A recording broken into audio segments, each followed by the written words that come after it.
जैसा कि आप लोगों को पता ही होगा कि एयरफोर्स में 25 क्वेश्चंस जो हैं फिज़िक्स के पूछे जाते हैं, ठीक है। और उसमें जो होता है कि अगर आपका क्वेश्चन सही है तो 1 मार्क मिलेगा, अगर आपका क्वेश्चन गलत है तो 0.25 मार्क्स जो हैं वो उसमें से कट जाते हैं। यानी सही होने पर 1 और गलत होने पर निगेटिव मार्किंग है, 1/4 मार्क जो है वो कटता है, यानी 0.25, ठीक। तो आपको ये ध्यान देना पड़ेगा एक्यूरेसी की भी, कि क्वेश्चन हमारा जो है वो अटेम्प्ट करें तो उसको सही तरीके से अटेम्प्ट करें, ठीक है। तो अब उसमें जैसा कि 25 क्वेश्चंस हैं, ठीक। और अगर देखा जाए टाइम कितना मिलता है तो टाइम भी बहुत ज़्यादा नहीं है, टाइम कम है, 20 मिनट्स या 25 मिनट्स मान के चलिए, ठीक। वो टाइम मैनेजमेंट करने पर है कि आप टाइम कितना मैनेज कर सकते हैं। तो जैसे कि मान लिया 1 घंटा जैसे होता है टाइम, 1 आवर, ठीक है। ग्रुप एक्स के अगर स्टूडेंट हैं, ग्रुप एक्स के लिए अप्लाई किया है तो 1 आवर का टाइम होता है। तो 1 आवर में आपको जैसे ग्रुप एक्स में देखा जाए तो फिजिक्स भी, मैथ्स और इंग्लिश, ठीक है।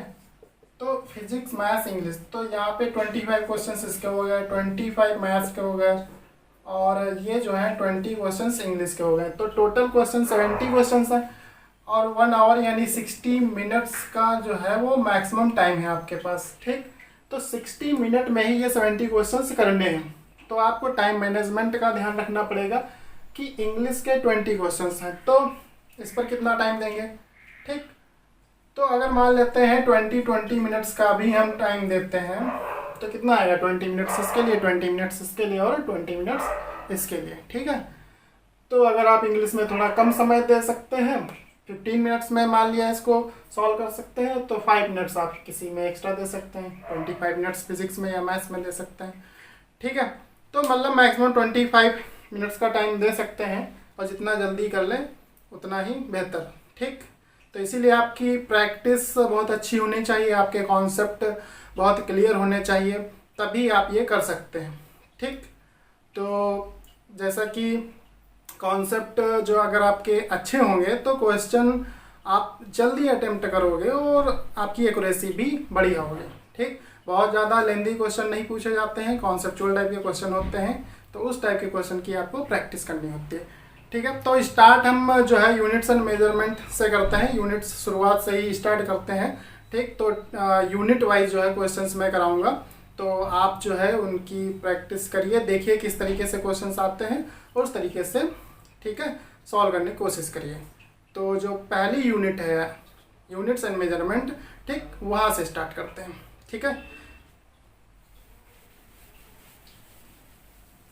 तो यूनिट्स एंड मेजरमेंट में जैसा कि परसेंटेज एरर है, डायमेंशनल एनालिसिस है, सिग्निफिकेंट फिगर्स है, ठीक है, fundamental physical quantities, derived physical quantities, order of magnitude, ठीक, ये सारी चीज़ें हैं। तो इसमें से ज़्यादातर परसेंटेज एरर के क्वेश्चंस आ जाते हैं या डायमेंशनल एनालिसिस के। तो आज जो है हम परसेंटेज एरर और डायमेंशनल एनालिसिस पे कुछ इंपॉर्टेंट क्वेश्चंस आपको कराता हूँ, ठीक। तो क्वेश्चन हमारा जो फर्स्ट है वो परसेंटेज एरर पर, जो रेडियस है किसी स्फीयर की 5.3 प्लस माइनस 0.1 सेंटीमीटर, ठीक है। ये इस तरीके से जो रेडियस है किसी स्फीयर की ये गिवन है 5.3 प्लस माइनस 0.1 सेंटीमीटर, ठीक। तो बताना है कि परसेंटेज एरर इन वैल्यूम कितना होगा। तो परसेंटेज एरर इन वैल्यूम बताना है, ठीक है। तो वैल्यूम में परसेंटेज एरर कितना होगा ये बताना है। तो वैल्यूम स्फीयर क्या क्या होता है, 4/3 पाई आर क्यूब। तो स्फीयर का जो वैल्यूम होता है 4/3 पाई आर क्यूब। तो यहाँ पे जो 4/3 पाई है ये क्या है, कांस्टेंट है। तो यहाँ पर जो वैल्यूम होगा वो रेडियस के क्यूब के डायरेक्टली प्रोपोर्शनल होगा, ठीक। यानी वैल्यूम रेडियस पर डिपेंड कर रही है। तो अगर रेडियस में कोई परसेंटेज एरर होगा तो वैल्यूम में भी एरर होगा। तो क्या होगा वैल्यूम में परसेंटेज एरर, तो यहाँ पर क्या करते हैं कि जो v है उसकी जगह पर डेल्टा v/v इंटू 100 कर लेंगे, ठीक है। और यहाँ r की पावर 3 है तो 3 से इसको मल्टीप्लाई करके डेल्टा r/r इंटू 100 कर लेंगे। ये तरीका होता है कि जो पावर है वो मल्टीप्लाई कर दो, ठीक है। और जो भी हमारा जो फिजिकल क्वांटिटी दे रखी है उसको हम delta upon that physical quantity into 100 कर देते हैं।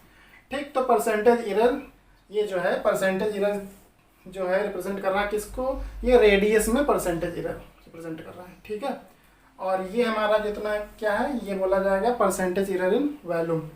तो यहाँ पर क्या हुआ 3 डेल्टा आर, तो आर डेल्टा आर कितना है, तो यहाँ पर हम देखेंगे डेल्टा आर कितना है, तो ये डेल्टा आर है 0.1 जो यहाँ पे दे रखा है ये डेल्टा आर है। ठीक है, तो ये डेल्टा आर बोला जाएगा।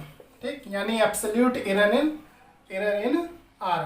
ठीक है, और रेडियस कितनी है, ये 5.3 रेडियस है। ठीक, इंटू 100, तो इसको सॉल्व करेंगे तो ये आपका 5.7% आ जाएगा।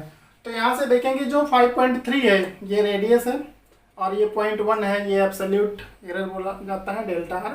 ठीक, और ये मेजर्ड वैल्यू है, ये मेजरिंग वैल्यू है और ये एब्सोल्यूट एरर है। ठीक, तो मेजर्ड वैल्यू क्या होता है कि जो मेज़र करते हैं किसी इंस्ट्रूमेंट से। ठीक है, और मेजरिंग वैल्यू जो हमको मेज़र करना है। ठीक, जैसे किसी 5.3 रेडियस का अगर स्फीयर बनाना है, लेकिन जब बनाते हैं उसको स्फीयर को मैन्युफैक्चर करते हैं तो उसकी रेडियस कुछ कम या ज़्यादा होती है, तो वो जो कम या ज़्यादा हो सकती है, वो बनाना था 5.3 रेडियस का स्फीयर, तो जो भी कम या ज़्यादा उसको हम प्लस माइनस ठीक डेल्टा आर ये है, तो ये एब्सोल्यूट एरर इन रेडियस। ठीक है, ये मेजर्ड वैल्यू। तो यहाँ पे जो आर है ये हम रेडियस जिस रेडियस का स्फीयर बनाना था वो रखेंगे यहाँ पर। ठीक है, और डेल्टा आर की जगह 0.1 इंटू 100 और ये थी, तो यहाँ से जो है परसेंटेज एरर इन वैल्यूम आ जाएगा 5.7%। ठीक है, तो ये रहा। अब इसके बाद जो है नेक्स्ट क्वेश्चन देखते हैं। ठीक, नेक्स्ट क्वेश्चन क्या होगा,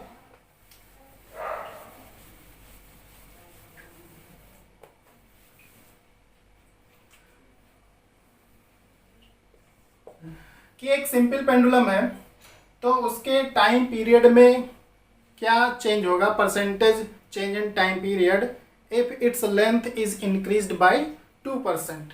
ठीक, तो सिंपल पेंडुलम के केस में जो टाइम पीरियड होता है t equal to 2π√L/g।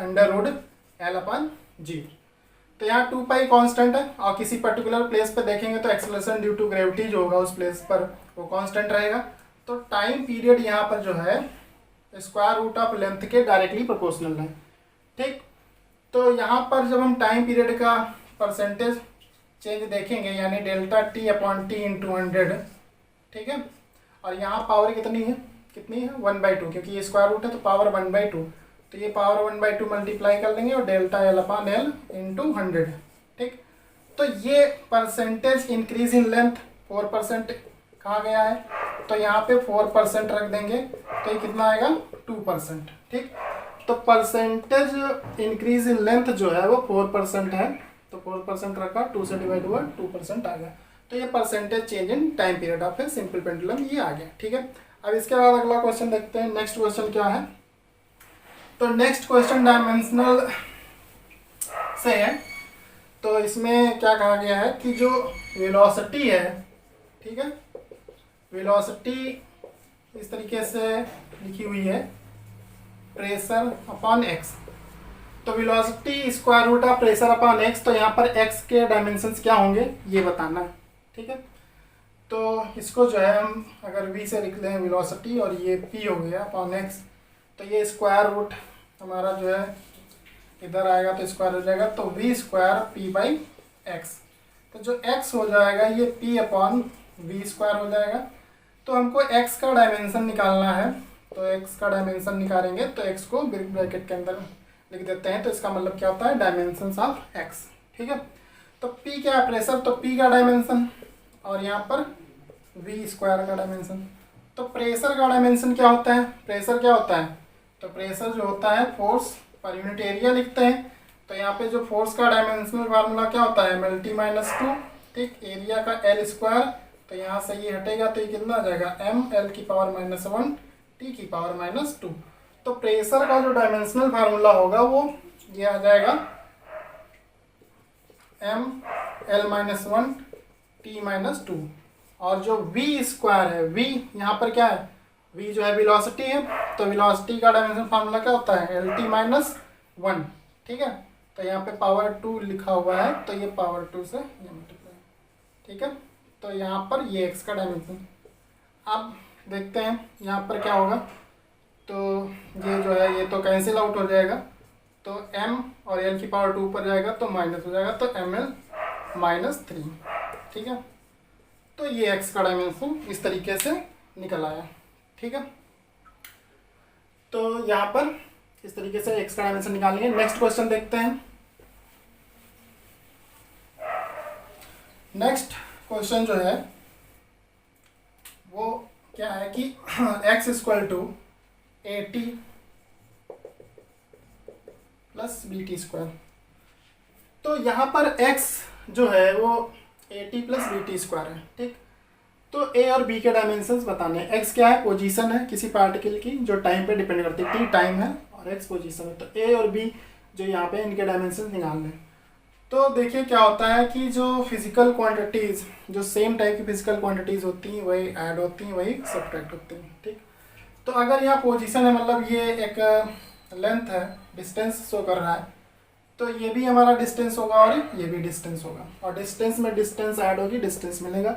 Distance में डिस्टेंस सब्ट्रैक्ट होती है तो डिस्टेंस मिलता है।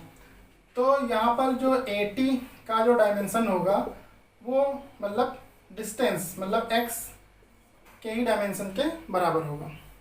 ठीक है, तो यहाँ से a का डायमेंशन जो होगा x का डायमेंशन और टाइम का डायमेंशन। तो x मतलब ये लेंथ है, तो इस तरीके से हम इसको लिख सकते हैं लेंथ को। टाइम को कैपिटल T से रिप्रेजेंट करते हैं डायमेंशनल एनालिसिस में, तो ये क्या आ जाएगा LT-1। तो जो a का डायमेंशन है वो LT-1 आ गया। ठीक है, अब देखते हैं कि BT स्क्वायर में b का क्या होगा। तो BT स्क्वायर का जो डायमेंशन होगा वो x के डायमेंशन के बराबर होगा। ठीक है, तो यहाँ पे जो b का डायमेंशन होगा वो x का डायमेंशन अपॉन टाइम स्क्वायर। ठीक है, तो x का l हो जाएगा और टाइम स्क्वायर का t स्क्वायर हो जाएगा, तो ये LT-2। ठीक, तो b का डायमेंशन आ गया LT-2।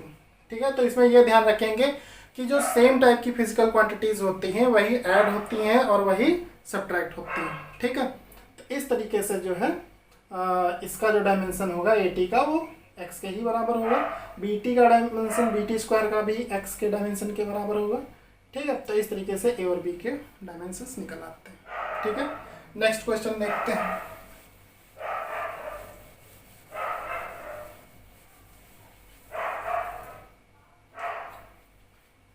नेक्स्ट क्वेश्चन है कि जो रिफ्रैक्टिव इंडेक्स है किसी मीडियम का वो डिपेंड करता है इस इक्वेशन से μ=a plus b upon lambda square. तो यहाँ पर ए बी कॉन्स्टेंट्स हैं, तो बताना है कि इनके डायमेंशंस क्या होंगे। तो अब देखिए ये क्या है, ये रिफ्रैक्टिव इंडेक्स। तो रिफ्रैक्टिव इंडेक्स एक नंबर होता है, मतलब डायमेंशन लेस होगा ये। ठीक, डायमेंशन लेस कांस्टेंट होगा। ठीक, तो यहाँ पर ए जो होगा वो क्या होगा, ये भी एक नंबर होगा क्योंकि ये नंबर है, ये भी एक नंबर होगा, नंबर में नंबर ऐड होके ही हमें एक नंबर मिलता है। यानी ए भी क्या होगा, ये भी एक डायमेंशन लेस कांस्टेंट होगा, मतलब इसका कोई डायमेंशन नहीं होगा। अब बात करते हैं बी अपॉन लैम्डा स्क्वायर में। तो बी अपॉन लैम्डा स्क्वायर जो होगा ये भी डायमेंशन लेस नंबर होगा क्योंकि हमारा mu refractive index dimension less number है। तो डायमेंशन लेस नंबर में डायमेंशन लेस नंबर ऐड होगा तभी हमको ये पूरा रिजल्ट मिलेगा डायमेंशन लेस नंबर। तो बी अपॉन लैम्डा स्क्वायर ये भी एक डायमेंशन लेस नंबर होगा। तो यहाँ पर ये डायमेंशन लेस कैसे होगा, तो यहाँ पर ये क्या है, वेवलेंथ। तो वेवलेंथ मतलब ये लेंथ है, तो इसका जो डायमेंशनल फार्मूला होगा ये एल स्क्वायर होगा। तो बी का भी यहाँ पर क्या होगा, डायमेंशन एल स्क्वायर, तभी ये कैंसिल आउट होके क्या हो जाएगा, डायमेंशन लेस। तो बी का जो डायमेंशन होगा वो एल स्क्वायर के बराबर होगा और ए क्या होगा, ये डायमेंशन लेस नंबर होगा, डायमेंशन लेस नंबर। ठीक है, तो ये कुछ क्वेश्चंस थे, यूनिट्स एंड मेजरमेंट के इंपॉर्टेंट क्वेश्चंस हैं ये, इसी तरीके पूछे जाते हैं। ठीक, तो ये परसेंटेज एरर और डायमेंशन एनालिसिस के हैं।